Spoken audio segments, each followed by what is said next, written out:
start to choke, I slide my hand through, okay, so that I can almost like wave at somebody over there. Bring the forearm up so that we're now in a figure 4 grip, and then I'm going to do everything else pretty much the same. Post the foot, roll them over, post up on your head, and squeeze.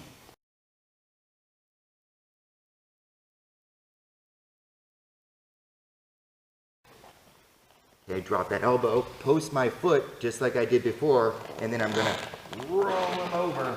Boom, boom.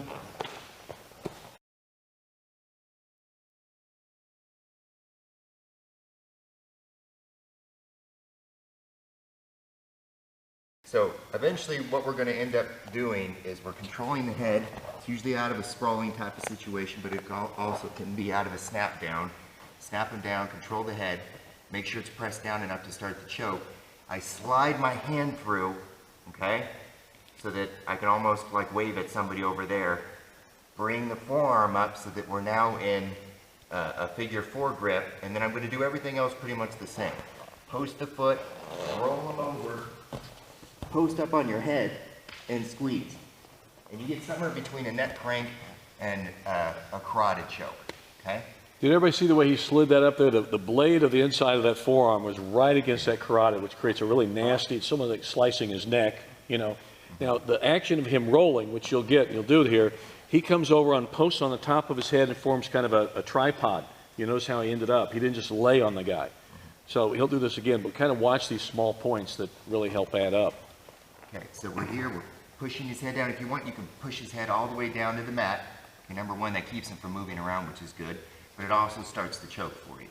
Okay, put your chest on the back of his shoulder blades. Okay, that helps you get tight enough to really put the choke on, but it also, again, keeps him from getting up. Okay, I slide my hand through underneath his armpit, back around his neck, and then I'm trying to point my thumb towards me. Right? Okay? Just bring your bicep through like this. It's almost like you're hooking, and you just grab that bicep and then lay your hand on his back. Where on the back is entirely up to you, okay?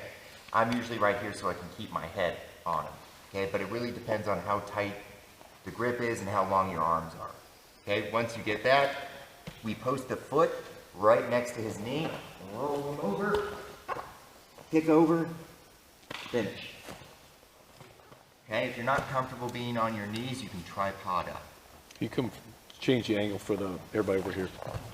Watch the foot prop here. This is a key thing. When he pops, we use his left foot. See how he's starting on the angle there? See the foot prop on the knee? That really helps roll him over. You can actually sweep him, but you can drive, actually creates a good blocking action and comes up, and there's the choke. Yeah, good point. Sandy pointed out, he's not falling back on his butt, everybody. He's rolling over his left. Can you show that again? Rolling over the left hip when he's doing this. Now watch over directly over the left hip. See that? Comes right over, point, and there we go, finish out. And if you have to, you're on your head and you tripod up and squeeze. But they're absolutely right with that. It's a sideways rolling motion, okay? Once we're here, my hip hits first, okay? This is locked up, so my shoulder should hit next, okay? I push off on this leg, come up on the head, and come over, and from there it's just a matter of squeezing. What you have to do is you have to get your face closer to your head, whichever way you want to put it, closer to the armpit that you're wanting to shut your arm under, okay? So if I'm working on this side, instead of having my face over here and then bringing my hand up, see how little space I've got? And for those of you over here, if I'm all the way over here and I stick my hand up, see how little space I have above there? If I bring my hand into my bicep, it's like I'm choking him with T-Rex arms, right? Okay? So what I want to do, and that's, again, part of the reason why we push the head down is to make it so that we have as much arm to shove through there as possible. Number one, always make sure you're pushing the head down. I know it seems like it's a mean thing to do, but you don't have to grind your partner's face in the ground. You just have to post on it, okay? And then the step two is get your face closer to the armpit that you're going to be sticking your hand through, okay? So if my head's over here, when I bring it through, see how I've now got like 2 extra inches, right? Now when I put this on, it's a nice tight grip, okay? All right, let's try that out. The other thing too is make sure that you're on your toes, okay? The kick over isn't gonna happen if I'm flat-footed, okay? I've got a nice tight grip now, but I'm flat-footed. So I put this here, and when I roll them, see, I've got to kind of run and kick myself over. Stay on your toes. That way, when I'm popping over here, I've got this to push off of, right? I start this way, my hands are here, boom, hip, shoulder, push off on that toe, kick over, head, okay? It doesn't work if you're not up on your toes. Good? All right, so focus on those 2 things.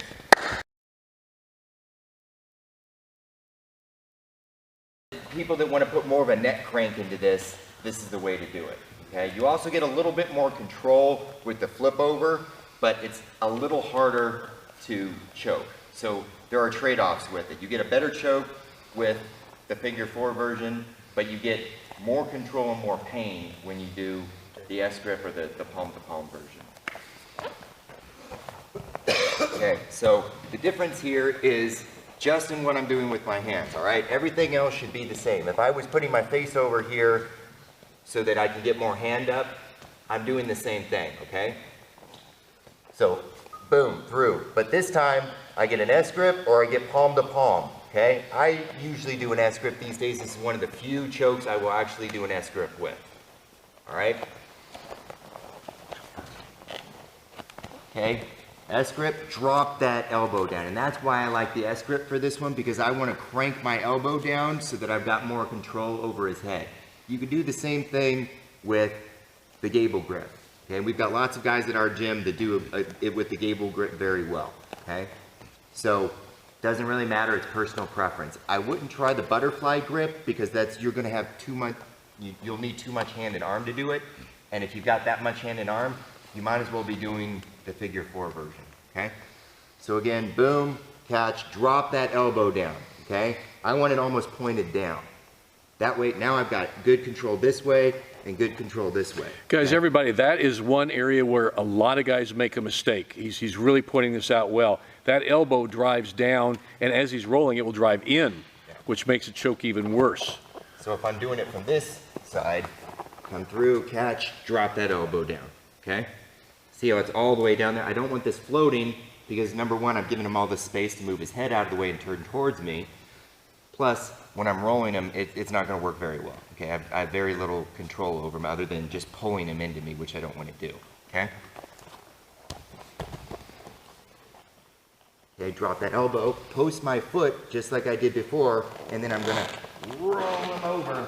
Boom, boom. Okay? The choking motion this time, instead of the normal elbows together type of hugging choking motion, I'm dropping that elbow and then I'm twisting him up and in. Okay, I'm trying to put that elbow on my hip. Okay, and again, if I'm not dropping the elbow, okay, I'm never going to put it on my hip. So if I turn him over like this, and then I just try and do this, I'm not going to get the choke. Drop that elbow, move it into your hip. Okay?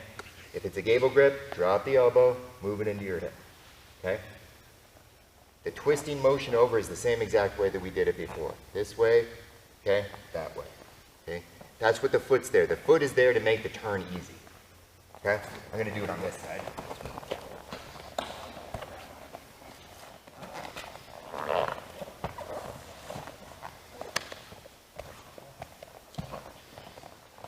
Okay? Good? All right, let's try it. Okay.